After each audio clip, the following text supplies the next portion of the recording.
Donc, situation d'intégration, commentaire de document. Un groupe de jeunes burkinabés discute de l'évolution politique de leur pays depuis les indépendances. Ils mettent un point d'honneur sur la révolution sankariste en vantant ses mérites. En tant qu'élève de terminale, tu veux apporter ta contribution. À partir du document ci-dessus et de tes connaissances, produis un texte sur cette période importante de l'histoire du Burkina Faso.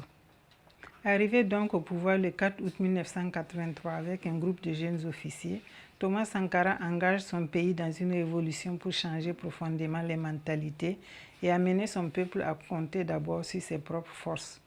Avec ses camarades de lutte, il met en œuvre une politique volontariste en lançant de grands chantiers dans des domaines comme l'agriculture, l'élevage, l'éducation, la santé et les infrastructures, avec des résultats somme toute appréciables.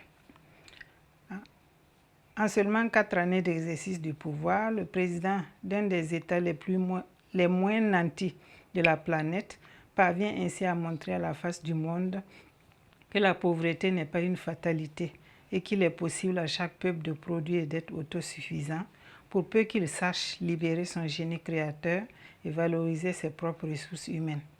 Patriote, intègre et courageux, Tom Sank, qui rêvait de changer le destin des peuples du continent noir par une exportation de sa révolution, est vite confronté aux maîtres du monde.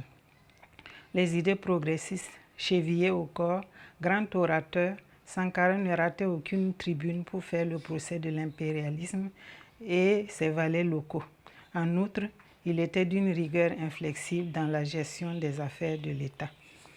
Adama Ouedraogo dit Damis, dans Blaise Compaoré, de l'ascension à la descension. Unitec Burkina Faso 2016, pages 17 à 18. Consigne 1. À partir du texte et de tes connaissances, explique les acquis de la révolution sankariste. 2. Analyse les facteurs externes de la chute du régime de Thomas Sankara. 3. À l'aide de 2 exemples, montre que les idées défendues par Thomas Sankara sont toujours vivaces au sein de la jeunesse africaine. Donc, après l'introduction qui respecte la méthodologie, nous passons aux réponses aux questions.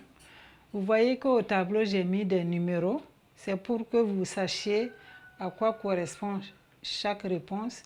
Mais dans votre rédaction, vous ne devez pas produire des numéros parce que c'est un texte que vous devez produire.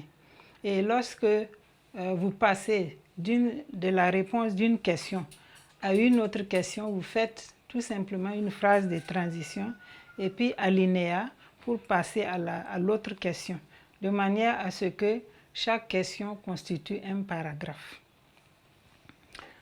Dans la première question, on demande, selon le texte, expliquer les acquis de la révolution sankariste. En tout cas, le texte fait ressortir plusieurs acquis, des acquis économiques, comme par exemple le développement de l'agriculture, le développement de l'élevage, la construction d'infrastructures.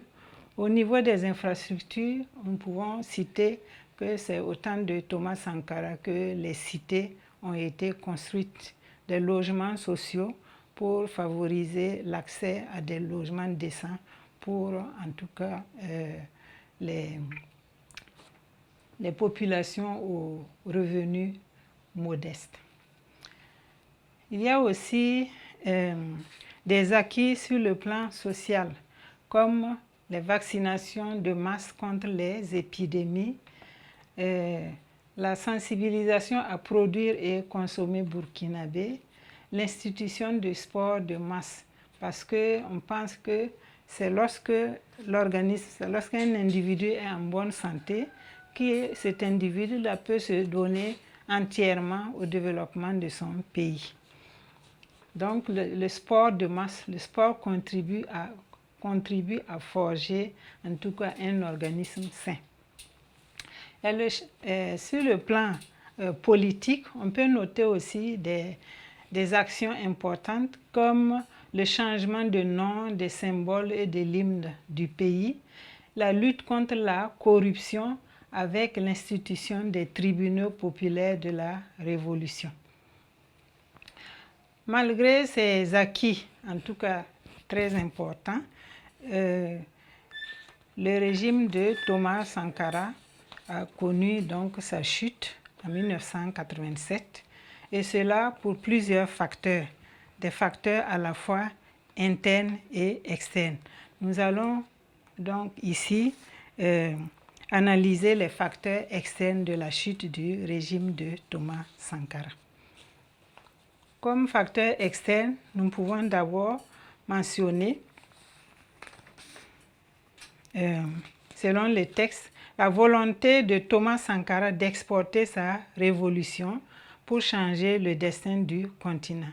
Donc Thomas Sankara voulait que la révolution qu'il a menée pour changer les mentalités en faveur d'un développement du Burkina Faso soit exportée ailleurs, que les autres peuples d'Afrique épousent les mêmes idées afin qu'ensemble on puisse développer le continent.